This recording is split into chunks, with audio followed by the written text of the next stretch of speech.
ಮಧ್ಯಾಹ್ನ ಊಟಕ್ಕೆ ಈ ರೇಂಜಿಗೆ ಜನ ಸೇರೋದು ನೋಡಿ ನನಗಂತೂ ತಲೆ ಕೆಟ್ಟೋಯ್ತು. ಇಲ್ಲಿನ ಬೋಟಿ ಗೊಜ್ಜು ಅಂತೂ ಅಲ್ಟಿಮೇಟ್ ಅಂತಾನೆ ಹೇಳ್ಬೋದು. ಇವ್ರ ಹತ್ರ ಸಿಗೋ ಎಗ್ ರೈಸು, ಕಬಾಬು, ಹಾಗೆ ಸಿಪಿ, ಅದರಲ್ಲೂ ಎಗ್ ಸಿಪಿ ಅಂತ ಸಿಗುತ್ತೆ. ಎಲ್ಲ ಕಡೆ ಕುಷ್ಕ ರೈಸ್ ಡಿಮ್ಯಾಂಡ್ ಇದ್ರೆ ಇಲ್ಲಿ ಶೇರ್ವಾ ಮತ್ತೆ ವೈಟ್ ರೈಸ್ಗೂ ಸಿಕ್ಕಾಪಟ್ಟೆ ಡಿಮ್ಯಾಂಡ್ ಇದೆ ಗುರು. ಯಾವ್ದಪ್ಪ ಈ ಜಾಗ ಅಂದ್ರೆ ಆದ್ಯಾಸ್ ಕಿಚನ್ ಅನ್ಬಿಟ್ಟು ಗಾಂಧಿ ಬಜಾರ್ ಆಶ್ರಮ ಸರ್ಕಲ್ ಅಲ್ಲೇ ವೈಟ್ ಕಲರ್ ಓಮ್ನಿ ಗಾಡಿನೇ ಫುಡ್ ಟ್ರಕ್ ಆಗಿ ಮಾಡ್ಕೊಂಡು ಫುಡ್ ನ ಸರ್ವ್ ಮಾಡ್ತಾ ಇದ್ದಾರೆ. ಮೊದಲಿಗೆ ನಾವಿಲ್ಲಿ ತಗೊಂಡಿದ್ದೆ ಸಿಪಿ ಜೊತೆಗೆ ಬೋಟಿ ಫ್ರೈ. ಬೋಟಿ ಫ್ರೈ ಅಂತೂ ಬಿಸಿ ಬಿಸಿಯಾಗಿ ಸರ್ವ್ ಮಾಡ್ತಾರೆ. ಟೇಸ್ಟ್ ವೈಸ್ ಅಂತೂ ಸೂಪರ್ ಆಗಿತ್ತು. ತಿಂತಿದ್ರೆ ನಿಮ್ಗೆ ಆ ಕ್ವಾಲಿಟಿ ಫ್ರೆಶ್ನೆಸ್ ಕೂಡ ಗೊತ್ತಾಗುತ್ತೆ. ನಾರ್ಮಲ್ ಪರೋಟ ಬೇಕಾದ್ರೂ ಸಿಗುತ್ತೆ ಇಲ್ಲಿ, ಅದನ್ನು ಕೂಡ ನೀವು ಟ್ರೈ ಮಾಡಬಹುದು. ನನ್ನ ಸಜೆಷನ್ ಮೇಲೆ ಇವ್ರ ಹತ್ರ ಸಿಗೋ ಎಗ್ ರೈಸ್ ಅಂತೂ ನೀವು ಮಿಸ್ ಮಾಡದೆ ಟ್ರೈ ಮಾಡಬೇಕು. ಯಾಕಂದ್ರೆ ಇಲ್ಲಿ ಸಿಗೋ ಎಗ್ ರೈಸ್ ಅಂತೂ ಸಿಕ್ಕಾಪಟ್ಟೆ ಸೈಕ್ ಆಗಿರುತ್ತೆ. ನಾನಂತೂ ಇಲ್ಲಿ ಒಂದು ಹಾಫ್ ರೈಸ್ ಮತ್ತೆ ಹಾಫ್ ಪ್ಲೇಟ್ ಕಬಾಬ್ ನ ತಗೊಂಡಿದ್ದೆ. ಇಲ್ಲಿನ ಎಗ್ ರೈಸ್ ಗೆ ಫಿದಾ ಆಗದಿರೋರೇ ಇಲ್ಲ.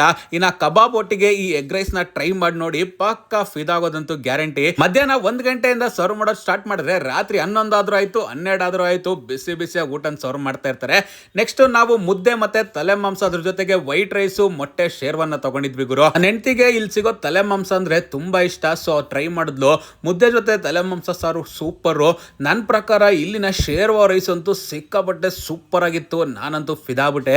ಇನ್ನು ಕುಷ್ಕಾ ಜೊತೆಗೆ ಚಿಕನ್ ಫ್ರೈ ಮತ್ತೆ ಚಿಲ್ಲಿ ಚಿಕನ್ ನ ಟ್ರೈ ಮಾಡಿದೆ. ಎರಡು ಕಾಂಬಿನೇಷನ್ ಕೂಡ ಬೆಂಕಿ ಅಂತಾನೆ ಹೇಳ್ತೀನಿ. ವೈಟ್ ರೈಸ್ ಜೊತೆಗೆ ಶೇರ್ವಾನ್ ಆದ್ರೂ ತಗೊಳ್ಳಿ ಅಥವಾ ಕುಷ್ಕಾ ರೈಸ್ ಆದ್ರೂ ಟ್ರೈ ಮಾಡಿ, ಎರಡು ಕೂಡ ಬೊಂಬಟ್ಟು.